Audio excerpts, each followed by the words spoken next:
Senhor esteja convosco. Ele está no meio de nós. Proclamação do Evangelho de Jesus Cristo, segundo Mateus. Glória a vós, Senhor.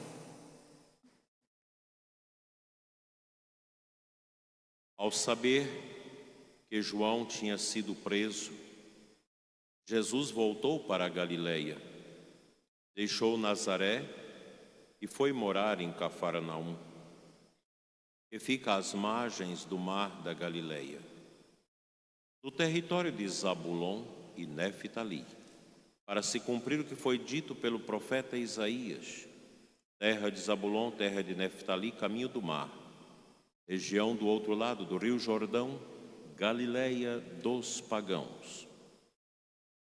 O povo que vivia nas trevas viu uma grande luz, e para os que viviam na região escura da morte, brilhou uma luz. Daí em diante, Jesus começou a pregar, dizendo: convertei-vos, porque o reino dos céus está próximo. Quando Jesus andava à beira do mar da Galileia, viu dois irmãos, Simão, chamado Pedro, e seu irmão André. Estavam lançando a rede ao mar, pois eram pescadores. Jesus disse a eles: segui-me, e eu farei de vós pescadores de homens. Eles imediatamente deixaram as redes e o seguiram. Caminhando um pouco mais, Jesus viu outros dois irmãos, Tiago, filho de Zebedeu, e seu irmão João. Estavam na barca com seu pai Zebedeu, consertando as redes. Jesus os chamou, eles imediatamente deixaram a barca e o pai e o seguiram.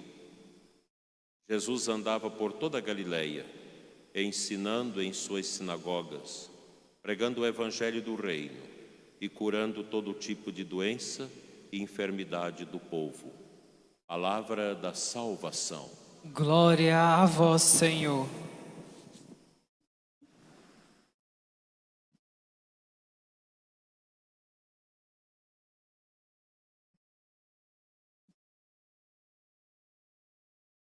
Queridos irmãos, diletos internautas, nesse terceiro domingo do tempo comum, nós retomamos as leituras do ano A. São 3 ciclos da liturgia A, B e C. No ano A a gente lê todo o Evangelho de Mateus durante o ano, na missa. No ano B lemos Marcos e no ano C o livro de Lucas. O Evangelho de João, ele fica misturado. De vez por outra, a igreja pega textos do 4º Evangelho para inserir na liturgia, sobremaneira na Semana Santa. Dando sequência às leituras de Mateus, que está como primeiro evangelho da Bíblia, mas na verdade o primeiro é Marcos. Houve um erro aí no início da igreja. O evangelho mais velho é o de Marcos, e é o mais curto, e a gente pode sentir essas diferenças entre os evangelhos sinópticos. É claro que Mateus, Lucas, buscou na fonte de Marcos os elementos para os seus evangelhos. E os estudiosos entendem que há uma fonte também que não está nos evangelhos, que foi apelidada de fonte Quelli, onde os evangelistas buscaram fontes para a composição dos seus evangelhos. O evangelista Mateus tem a preocupação de apresentar Cristo como novo Moisés. Haja vista o Sermão do Monte, em que Mateus coloca Jesus como se estivesse muito no alto, e Lucas fala da planície. E na verdade o lugar onde foi feito o Sermão da Montanha é um pequeno elevado, não é uma grande montanha, mas Mateus quis dar esta ênfase para fazer a equiparação de nosso Senhor Jesus Cristo com Moisés, porque o Evangelho de Mateus, ele foi escrito para os judeus, como o Evangelho de Lucas foi escrito para destacar a misericórdia, e o Evangelho de João, que é lá dos anos 90, por aí, 80, 90, é um evangelho já com uma meditação teológica bem aprimorada. O evangelho de hoje não é fácil de ser contextualizado dentro da liturgia. Aqueles que já participaram da missa comigo de manhã, tenha paciência, porque eu vou repetir a meditação, porque não tive tempo de preparar uma segunda homilia. Esse contexto do evangelho de hoje, ele precisa ser ligado à história de Israel. Nós sabemos que após o pecado original, a humanidade se dispersou. O pecado foi um desastre na humanidade inicial. Mas Deus não deixou de amar. É impressionante isso. A essência do nosso Deus é o amor. Deus não pode deixar de amar. Deus é um fluir de dentro de si para fora em amor. E o nosso pecado do egoísmo é o contrário. É esse reter o amor e trazer sempre para dentro de nós o amor. Por isso nós somos doentes, por isso ficamos deprimidos, por isso a gente tem pânico, muitas enfermidades, porque nós não aprendemos a realizar esse movimento divino em nós, de deixar escorrer do coração o amor para o outro, para Deus, para com a igreja. No ano 1000 antes de Cristo, o reino de Israel estava praticamente consolidado. Após Saul, Salomão, grande rei Salomão, então nós temos aí a elevação ao trono de Israel, o rei Davi. É um rei extraordinário, autor de quase todos os salmos que nós rezamos. Um rei que pecou e teve humildade de pedir perdão. O Salmo 50 sai do coração de Davi arrependido do pecado grave que fez. O rei Davi é chamado também de rei pastor, porque é um rei que cuidou do povo de Israel, que zelou do povo hebreu, que deu visibilidade ao reino, tanto que os judeus têm um carinho muito especial por ele e até hoje vigiam o seu túmulo, que segundo se supõe, está ali no cenáculo de Jerusalém. A gente reza no cenáculo em cima, onde Cristo fez a ceia, mas no subterrâneo, no primeiro pavimento, estão ali os judeus ortodoxos vigiando o túmulo de Davi. Após a consolidação com Davi e a sua morte, há uma fragmentação no reino de Israel. E no ano 922, houve uma cisão, uma divisão terrível no povo de Deus. O povo de Israel era composto por 12 tribos, cada uma descendente de um dos filhos de Jacó, como por exemplo a tribo de Levi, que cuidava do templo, das orações, do culto judaico. Nessa briga toda, nós tivemos o reino de Judá ao sul e o reino do norte. Uma tristeza, melhor, o reino de Israel ao sul e o reino de Judá ao norte. 10 tribos em cima, no norte, e 2 tribos cuidando da cidade santa de Jerusalém. As tribos de Benjamim e Manassés. Mas não durou muito, por volta de 700 e poucos assírios, um reino despótico que havia crescido muito, invadiu o norte e praticamente eliminou as 10 tribos de Israel. Foi uma matança terrível, tomando tudo, destruindo tudo. Os judeus que sobraram se misturaram aos pagãos, aos gentios, e viveram como pequenos grupos, agora sem as tribos, que nunca mais foram reconstruídas. Continuou o reino do sul, o reino de Jerusalém, com as 2 tribos, mas não durou muito. Em 585 é a vez dos babilônicos vir e tomar tudo. Foi uma sanha terrível. O povo de Jerusalém, que havia consolidado numa união, dizendo: nós somos um reino perfeito, um reino eterno, ninguém vai nos abater, porque Davi deu nome ao nosso reino. Agora havia tudo destroçado. Nabucodonosor manda suas tropas, matam todas as crianças, deixa os velhos e doentes morrer ao léu, destrói a cidade, bota fogo em tudo, destrói o templo, joga tudo no chão e leva o povo amarrado para o exílio. Lá no exílio, nós temos o nascimento do profeta Ezequiel. É muito importante esse livro. Aquela visão do capítulo 36 dos ossos secos é impressionante. O profeta vai levar o povo a uma reflexão. E tudo o que estava acontecendo, fruto do pecado, da desobediência, da corrupção, da mentira e de tudo que não presta.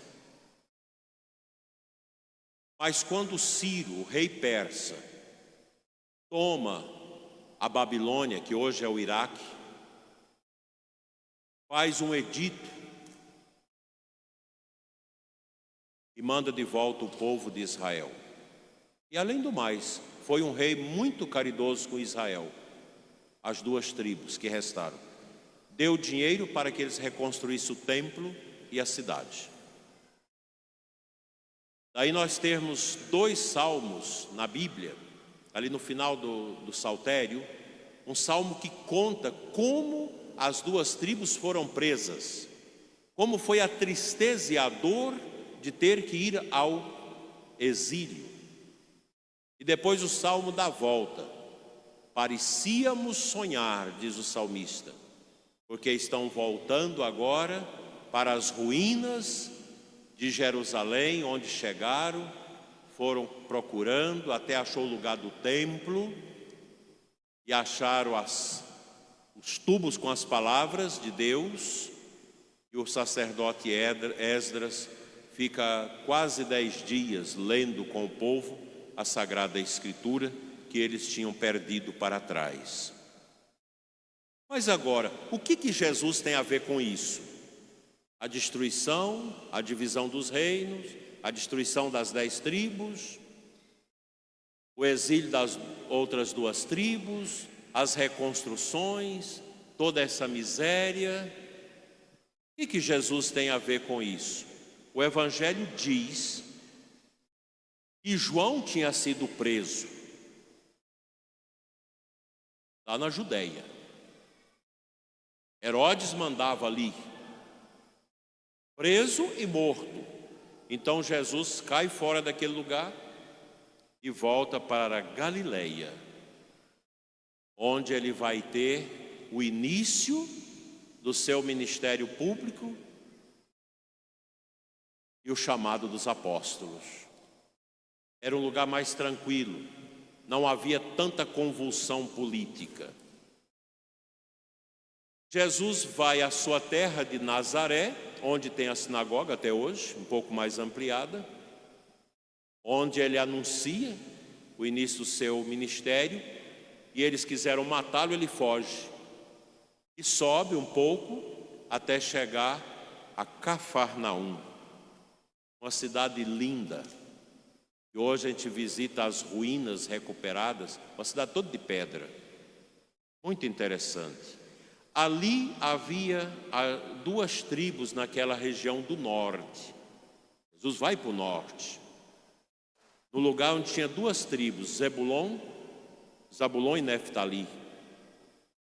Ali às margens do lago de Tiberíades, ou mar de Nazaré, ou mar da Galileia, como queiram. Ali ele começa a chamar os apóstolos. Ali nosso Senhor quis, com seu ministério,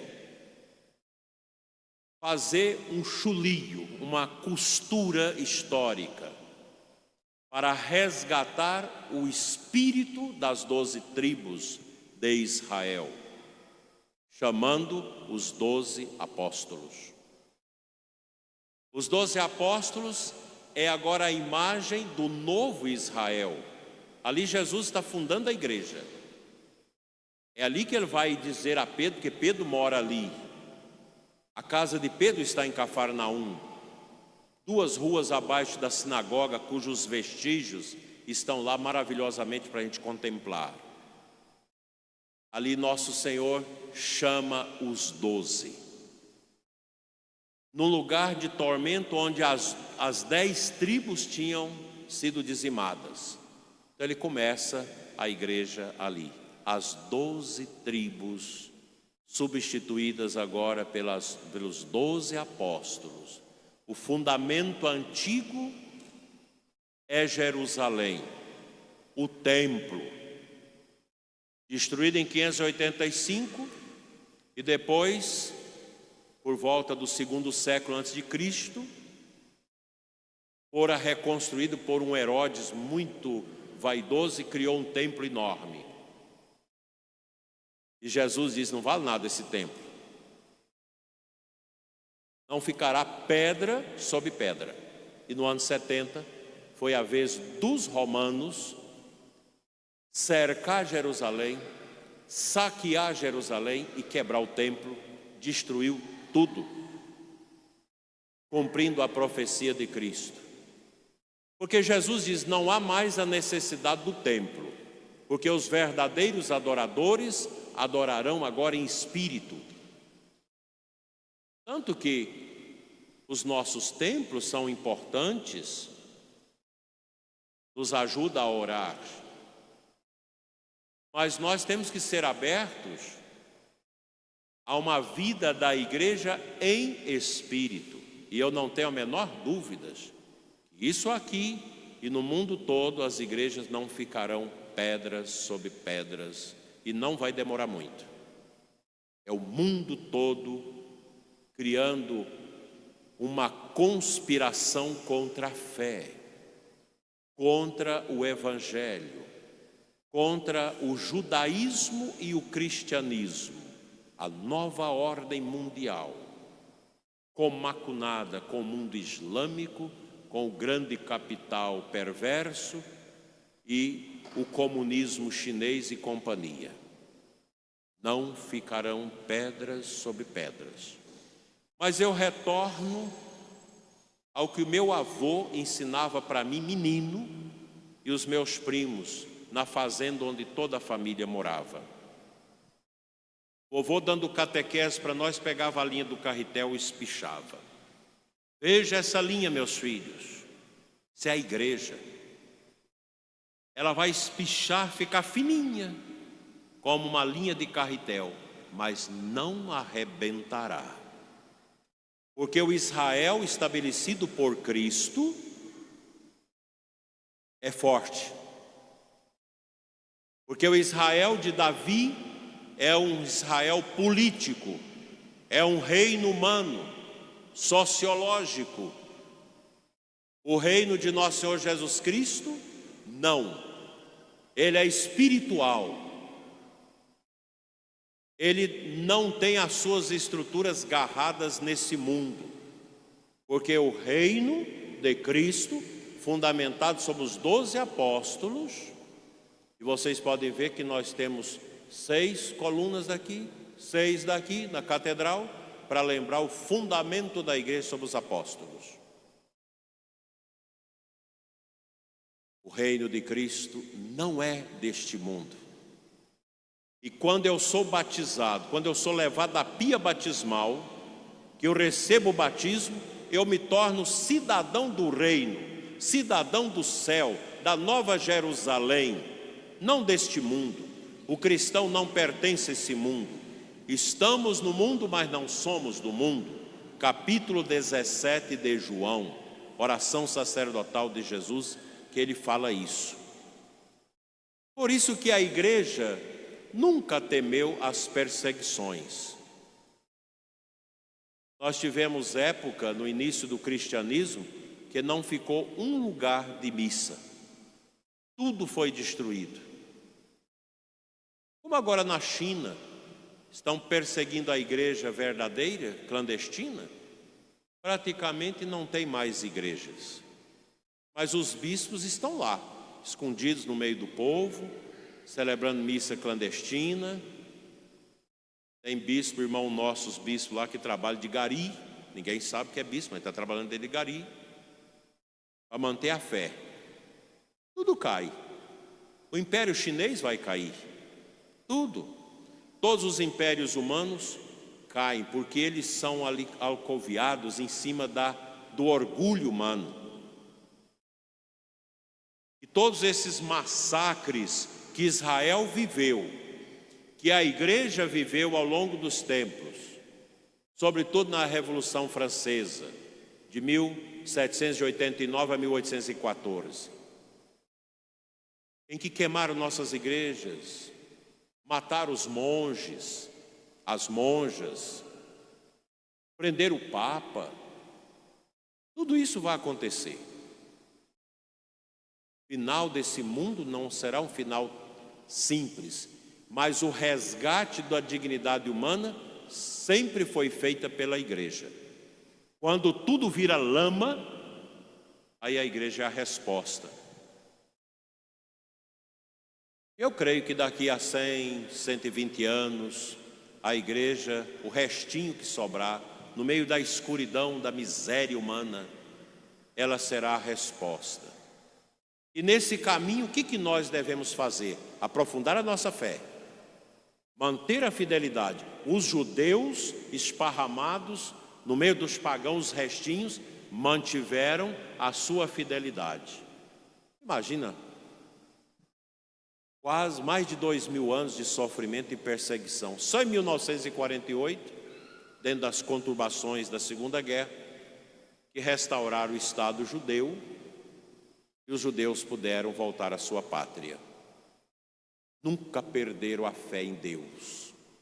Nunca deixaram de contemplar as maravilhas de Deus. É assim que nós vencemos o autoritarismo.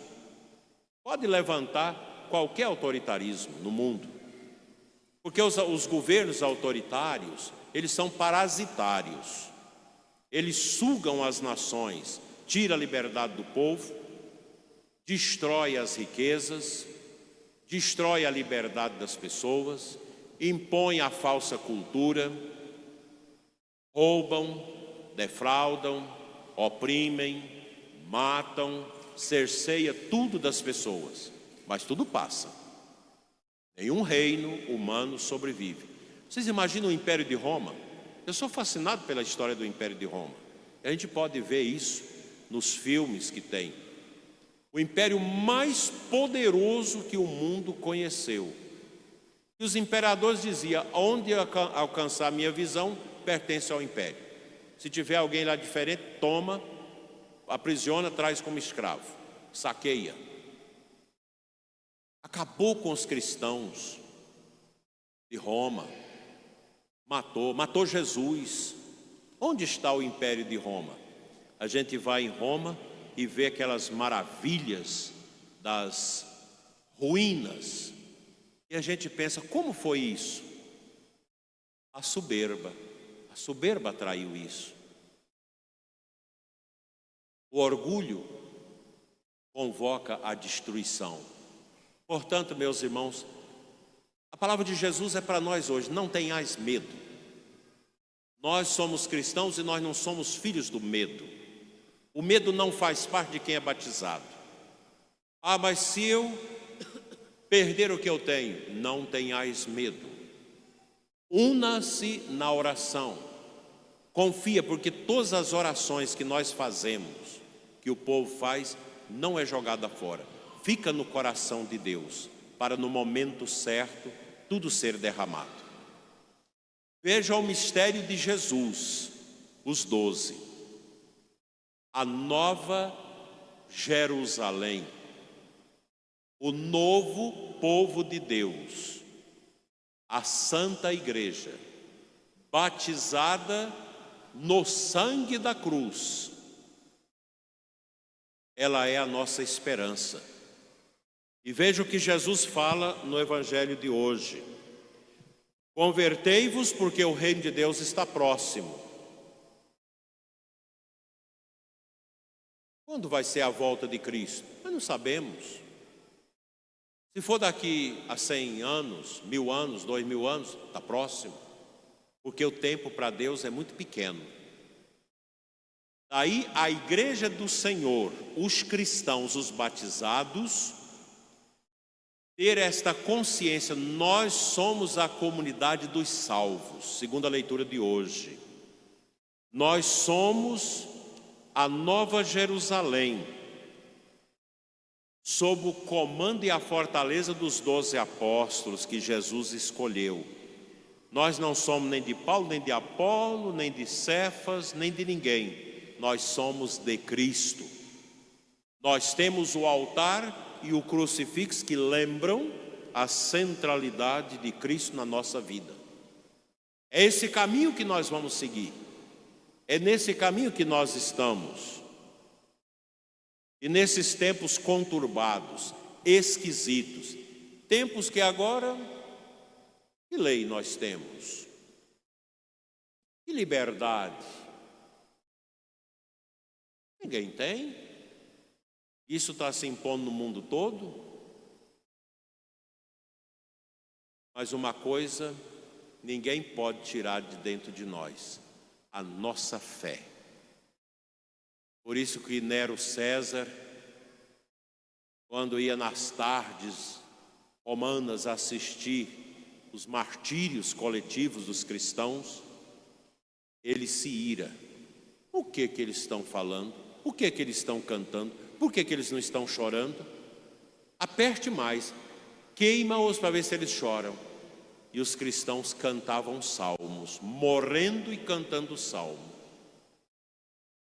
São Lourenço, no sario de fogo, parava em cima das brasas e dizia: vira, porque esse lado já está assado. Mas não chorava e rezava. Nero abandona a arena do Coliseu numa tarde de martírio, irado contra os cristãos que rezavam na hora da morte, quando era atormentado pelos dentes dos leões, ou queimados vivos. Ele sai e diz: eu tenho que acabar com eles. Manda os seus sequazes colocar fogo em Roma. E foi para o alto fazer uma canção triste e deplorável: Ardete Roma. Um homem dantesco em tudo que não presta. E quando vem o povo dizer: foi tu, rei, imperador, que mandou queimar Roma? Não, foi os cristãos. Aí a cidade de Roma massacra os cristãos, destrói os cristãos, os lares cristãos, onde tinha um símbolo de peixe, que significa ictus em grego, Jesus Christus, Nios, Filho de Deus Salvador, o nome de peixe em grego, era a marca dos cristãos, morte. E quando o povo descobre que Nero tinha mentido, a própria mulher dele o sangra. Assim termina a vida de um ditador, de um tiranete. Termina assim. Herodes, que mandou matar Cristo, deu um desmaio e rolou pela escadaria do palácio, vomitando o bicho. É assim o fim da tirania. E os cristãos não são apegados a este mundo, podem matar-nos o corpo, mas não a alma. E é essa Jerusalém celeste que nós estamos esperando, porque Cristo nasceu praticamente em Jerusalém, nos arredores, em Belém, tão perto, de vista. Cristo foi morto em Jerusalém, entrou pelo pórtico das ovelhas para ser sacrificado e humilhado. Cristo ressuscitou em Jerusalém. Cristo subiu aos céus em Jerusalém. Cristo mandou o Espírito Santo em Jerusalém. E voltará com certeza em Jerusalém para reunir os vivos e os mortos na sua grande manifestação gloriosa, levando os eleitos para o céu e os condenados destinados à ira eterna. Que a Imaculada Conceição nos ajude a superar os tempos difíceis e alcançar a glória eterna com Ele. Amém. Creio em Deus.